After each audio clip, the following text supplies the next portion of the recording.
Cinema అయిన మహా. నేను మిస్టర్ బి. నా మాట సూటిగా ఉంటది. మ్యాటర్ క్లియర్‌గా ఉంటుంది. మీరు చూస్తున్నారు mister B channel. Welcome to Monday test. ఈ వీక్ మండే టెస్ట్‌లో ఏ సినిమాలు పార్టిసిపేట్ చేశాయో మనకు తెలుసు. వాటి కలెక్షన్స్ రిపోర్ట్స్ మనం కంటిన్యూస్‌గా మాట్లాడుకున్నాం. Mahesh Babu 'Khaleja' 4K re release sensation సృష్టించింది బాక్స్ ఆఫీస్ దగ్గర. ఇంట్రెస్టింగ్ బిజినెస్ క్రియేట్ చేసింది డిస్ట్రిబ్యూటర్స్‌కి, ఎగ్జిబిటర్స్‌కి గడిచిన వీకెండ్‌లో. ఈ సినిమాతో బిజినెస్‌లో ఇన్వాల్వ్ అయి ఉన్న వాళ్ళు చాలా వరకు డబుల్ ప్రాఫిట్స్ తీసుకున్నారు.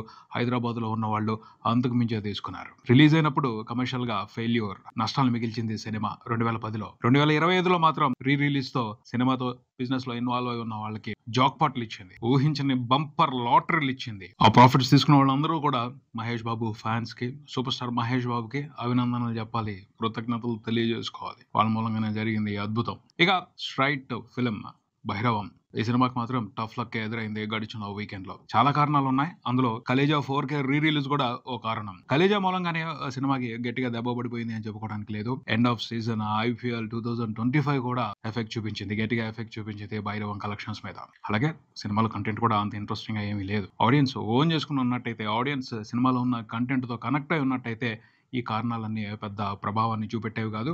సినిమా ఖచ్చితంగా చాలా మంచి రిజల్ట్‌ని తీసుకొని ఉండేది. బంపర్ ప్రాఫిట్స్ తీసుకొని ఉండేది. ఎందుకంటే సినిమా మీద అయితే ఆడియన్స్‌కి ఇంట్రెస్ట్ ఉంది. కాకపోతే బాగుంది సినిమా అన్న టాక్ బయటకొచ్చి ఉన్నట్టయితే ఖచ్చితంగా థియేటర్స్‌కి వచ్చేవాళ్ళు. ఆ ముగ్గురు హీరోలని ఎంకరేజ్ చేసేవాళ్ళు. సినిమాకి చాలా మంచి రిజల్ట్ ఇచ్చి ఉండేవాళ్ళు. ఆ పరిస్థితి లేదు. కంటెంట్‌కి సంబంధించి మిక్స్డ్ ఒపీనియన్ ఉంది పబ్లిక్‌లో. సో, దానికి తగ్గట్టే బిలో యావరేజ్ కలెక్షన్స్ మాత్రమే రిపోర్ట్ చేయగలిగింది సినిమా 5 రోజుల రన్ తర్వాత. సినిమాకి టోటల్‌గా చూసుకుంటే జరిగిన బిజినెస్ 18 కోట్ల వరకు ఉంది. 5 రోజుల తర్వాత వరల్డ్ వైడ్ టోటల్‌గా రిపోర్ట్ చేసిన గ్రాస్ నియర్లీ 11 కోట్లు ఉంది. షేర్ చూసుకుంటే 6.5 కోట్ల వరకు మాత్రమే ఉంది. 2 తెలుగు రాష్ట్రాల వరకు చూసుకుంటే 9 కోట్ల వరకు గ్రాస్ రిపోర్ట్ అయింది. దగ్గరగా 5.5 కోట్ల వరకు షేర్ రిపోర్ట్ అయింది. కానీ సినిమా హిట్ అనిపించుకోవాలి అంటే వరల్డ్ వైడ్ 18 కోట్ల వరకు షేర్ చూడాల్సిన పరిస్థితి. 5 రోజుల్లో వచ్చింది 6.5 కోట్లు మాత్రమే. అంటే ఇంప్రెసివ్ రన్ కాదు. వీక్ డేస్ లో కలెక్షన్స్ చూస్తే సినిమా పికప్ అవుద్ది, మంచి కలెక్షన్స్ తెచ్చుకుంటది అన్న ఆశ అయితే కనిపించట్లేదు. ఆడియన్స్ సినిమా మీద ఇంట్రెస్ట్ గా లేరు అన్న విషయాన్ని క్లియర్ గా చెప్పేశారు వాళ్ళు. మండే రోజున మంగళవారం నాటి ఇచ్చిన కలెక్షన్లతో. సో ఇంట్రెస్టింగ్ రన్ ఉండదు. మహా అయితే ఇంకొక కోటి ఫుల్ రన్ లో సినిమా వసూలు చేసే అవకాశం ఉంటది. అంతకుమించి అయితే కష్టం. సినిమాతో బిజినెస్ లో ఇన్వాల్వ్ ఉన్న వాళ్ళు దాదాపు 10 కోట్లకు పైన నష్టపోయే పరిస్థితి. నిజంగానే 10 కోట్లు నష్టపోతున్నారా? లేకపోతే ఇంకేమైనా మతలబులు ఉన్నాయా? తెలీదు. కానీ వాళ్ళు చెప్పిన లెక్క ప్రకారం ఈ సినిమా ప్రీ రిలీజ్ బిజినెస్ కు సంబంధించి బయటకొచ్చిన లెక్క ప్రకారం అయితే మాత్రం 10 కోట్ల వరకు నష్టం కనిపిస్తుంది. నష్టం అనే మాట వినబడుతుంది అంటే భైరవ మూవీ మండే టెస్ట్ లో ఫెయిల్ అయిందనే చెప్పాలి. బెల్లంకొండ సాయి శ్రీనివాస్ కి ఈ సినిమాతో కూడా టఫ్ లక్ ఎదురైంది. బ్యాడ్ లక్కే. ఇంకొక సినిమాతో చూసుకోవాలి. అతనికి ఏం పర్లేదు. అతని కోసం చాలా మంచి లైనప్ ఉంది. ఫుల్ కాన్ఫిడెన్స్ తో ఉన్నాడు. తర్వాత రాబోయే సినిమాలతో ఖచ్చితంగా పెద్ద పెద్ద హిట్లు కొడతాను, నెక్స్ట్ లెవెల్కి వెళ్ళిపోతాను అని అతను ఆత్మవిశ్వాసంతోనే ఉన్నాడు. ఈ సినిమాతో అయితే అదృష్టం కలిసి రాలేదు. తర్వాత సినిమాతో ఖచ్చితంగా అతనికి అదృష్టం కలుస్తుందని అనుకోవాలి. మంచు మనోజ్ కమ్‌బ్యాక్ మెమరీగా ఉండిపోవాలి అని అందరూ అనుకున్నారు. ఆడియన్స్ కూడా ఇంట్రెస్టెడ్ గా ఉన్నారు. మనోజ్ కి మంచి హిట్ ఇద్దామని. కాకపోతే సినిమాలో ఉన్న కంటెంట్ ఇంట్రెస్టింగ్ గా లేకపోవటం. సో ఆడియన్స్ మాత్రం ఏం చేస్తారు? వేరే ఆల్టర్నేట్ ఎంటర్‌టైన్‌మెంట్ ఇంట్రెస్టింగ్ గా ఉంది. దాని వైపు ఫోకస్ పెట్టారు. అటువైపు వెళ్ళిపోయారు. అందుకనే మంచు మనోజ్ కి ఓ మెమరబుల్ రిజల్ట్ అయితే 'భైరవం' మూవీతో ఇవ్వలేకపోయారు. చూద్దాం మంచు మనోజ్ కూడా మంచి క్యారెక్టర్స్ చేస్తున్నాడు. తర్వాత రాబోయే సినిమాలతో మంచి రిజల్ట్ తీసుకుంటాడని అనుకుందాం. మే నెల అయితే మాత్రం అంత ఇంప్రెసివ్ గా నడవలేదు. ఎక్స్పెక్ట్ చేసినట్టుగా అయితే బాక్స్ ఆఫీస్ దగ్గర మ్యాజిక్ జరగలేదు. కొంతవరకు హిట్ 3 సింగిల్ మూవీలు మాత్రమే డిస్ట్రిబ్యూటర్స్ కి, ఎగ్జిబిటర్స్ కి కాస్త ఆనందాన్ని ఇచ్చాయి. చివర్లో కలేజాతో కొంతమంది మాత్రమే ఆనందాన్ని తీసుకున్నారు. అందరూ అన్ని చోట్ల బంపర్ కలెక్షన్స్, బంపర్ ప్రాఫిట్స్ అయితే కలేజా మూవీతో లేవు. కొన్ని ఏరియాల్లో కొన్ని ప్రధానమైన కేంద్రాల్లో మాత్రమే ఆ సినిమా మంచి కలెక్షన్స్ ని, మంచి ప్రాఫిట్స్ ని బిజినెస్ లో ఇన్వాల్వ్ అయిన వాళ్ళకి ఇచ్చింది. మే నెల అయితే మాత్రం ఓకే అనిపించింది. అంతేగాని సమ్మర్ సీజన్ లో సరైన టైం అది. అది పెద్దగా ఉపయోగపడలేదు తెలుగు సినిమా బిజినెస్ కి అని చెప్పొచ్చు. జూన్ నెల మీద మాత్రం అందరూ ఆశలు పెట్టుకున్నారు. కానీ జూన్ కి సంబంధించి కూడా కొన్ని డిసప్పాయింటింగ్ న్యూస్ వినబడుతున్నాయి. ప్రధానంగా అందరూ కూడా ఆశగా ఎదురు చూసింది పవర్ స్టార్ పవన్ కళ్యాణ్ 'హరిహర వీరమల్లు' ఈ నెలలో రిలీజ్ అవుతుంది. ఆ సినిమాతో థియేటర్స్ కి కళ వస్తది. ఎగ్జిబిటర్స్ కి, డిస్ట్రిబ్యూటర్స్ కి మంచి ప్రాఫిట్స్ వస్తాయని అందరూ కూడా ఆశగా ఎదురు చూశారు. ఇప్పుడు ఆ ఆశల మీద నీళ్లు జల్లుతున్న పరిస్థితి కనపడుతుంది. ఎందుకంటే సినిమాని పోస్ట్ పోన్ చేసే పరిస్థితి కనపడుతుంది. పోస్ట్ పోన్ అయ్యే అవకాశాలు ఉన్నాయని బలంగానే న్యూస్ వినబడుతుంది. 'హరిహర వీరమల్లు' అనుకున్న ప్రకారమే జూన్ 12న రిలీజ్ అయిపోవాలి అని అందరూ కోరుకున్నారు. మూవీ టీమ్ కూడా కోరుకుంది. పవన్ కళ్యాణ్ ఫ్యాన్స్ కోరుకున్నారు.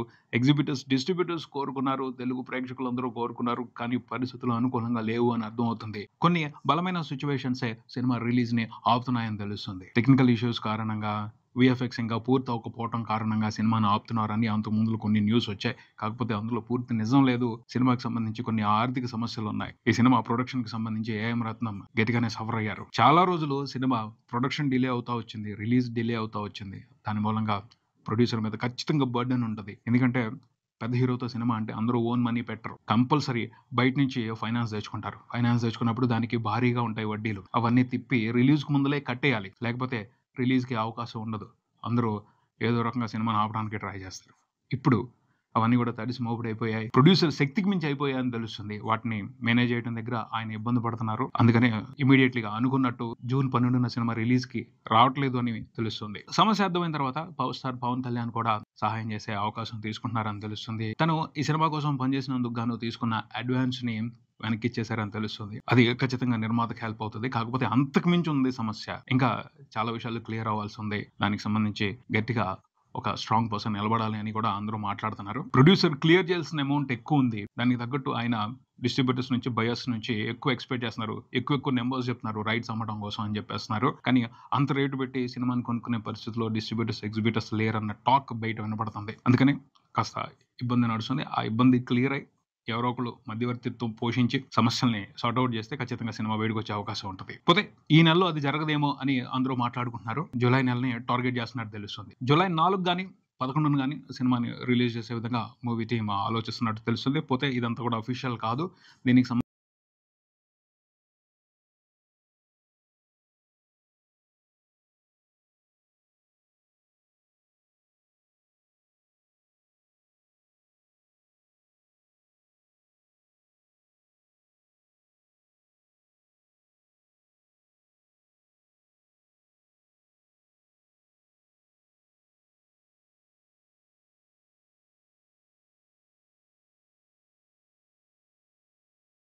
హరిహర వీరమల్లు ప్రస్తుతానికైతే ఇంకా కొన్ని కష్టాల్ని ఫేస్ చేస్తది. ఆ కష్టాలన్నీ తొందరలోనే తీరిపోయి సినిమా వీలైనంత త్వరగా ప్రేక్షకులను పలకరించడానికి థియేటర్స్‌కి వచ్చేయాలి అని మనస్ఫూర్తిగా కోరుకుందాం. ఇంక చూసుకుంటే జూన్ 5న 'థగ్ లైఫ్' కమల్ హాసన్ గారు, శింబు, మణిరత్నం కాంబినేషన్‌లో వస్తున్న సినిమా. ఈ సినిమా మీద కొన్ని వివాదాలు నడుస్తున్నాయి. ముఖ్యంగా కర్ణాటకలో చాలా సీరియస్ వివాదమే నడుస్తుంది.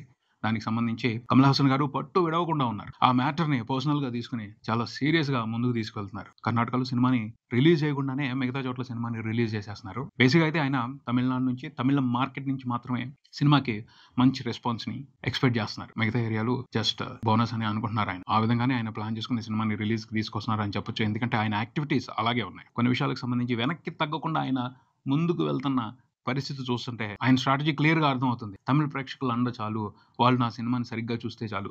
మిగతావి వస్తే రాని లేకపోతే లేదు అన్నట్టుగానే ఆయన ఆలోచనలు ఉన్నాయి. ఆయన యాక్టివిటీస్ ఉన్నాయని అనిపిస్తుంది. కమల్ హాసన్ గారు అందరికీ కావాల్సిన వ్యక్తి. అందరూ ఆయన్ని అలాగే రిసీవ్ చేసుకుంటారు. ఒక ప్రాంతానికి చెందిన వ్యక్తిగా ఇండియా చూడదు. ఇండియాకి సంబంధించిన గ్రేట్ యాక్టర్ కమల్ హాసన్ అని అందరూ ఫీల్ అవుతారు. దానికి సంబంధించి అనుమానాలు తెచ్చుకోకుండా ఉండటమే బెస్ట్. తెలుగులో చూసుకుంటే అడ్వాన్స్ బుకింగ్స్ అంత ఇంట్రెస్టింగ్‌గా ఏమీ లేవు. తమిళ్‌లో మాత్రమే ఇంప్రెసివ్‌గా ఉన్నాయి. ఎందుకంటే అక్కడ క్రేజ్ ఉంటది. కమల్ హాసన్ గారికి క్రేజ్ ఉంది. మణిరత్నం గారికి క్రేజ్ ఉంది. శంభుకి క్రేజ్ ఉంది. ఇక్కడ మణిరత్నం గారి క్రేజ్ కూడా లిమిట్‌గానే ఉంది ప్రస్తుతం కొన్ని కారణాల మూలంగా. కమల్ హాసన్ గారి మీద 'భారతీయుడు 2' తర్వాత తెలుగు ఆడియన్స్ డిసప్పాయింట్ అయ్యారు. దాని ఎఫెక్ట్ కనపడుతుంది అడ్వాన్స్ బుకింగ్స్ మీద. కానీ సినిమాలో ఇంట్రెస్టింగ్ కంటెంట్ ఉంటే ఆదరిస్తారు. తెలుగు ప్రేక్షకులు అయితే వదిలిపెట్టరు. మంచి కంటెంట్‌ని ఎప్పుడూ ఆదరిస్తారు. ఇంట్రెస్టింగ్ కాంబినేషన్ ఇది. మణిరత్నం, కమల్ హాసన్ కాంబినేషన్‌లో సినిమా రావడం అనేది. సో, ఆ కాంబినేషన్ నాయకుడు మాదిరి ఇంకో మెమరబుల్ సినిమాగానే నిలిచిపోవాలి అని మనందరం కూడా కోరుకుందాం. All the best 'tug life' movie team. ఇది ఇక్కడికి. మరో వీడియోతో మళ్ళీ కలుద్దాం. ఈ వీడియో మీకు నచ్చితే లైక్ చేయండి. మీ ఫ్రెండ్స్‌తో షేర్ చేసుకోండి. మీ అభిప్రాయాన్ని కామెంట్ చేయండి. ఈ ఛానల్‌ని సబ్స్క్రైబ్ చేయండి. నేను mister B. Keep watching mister B channel. Thank you.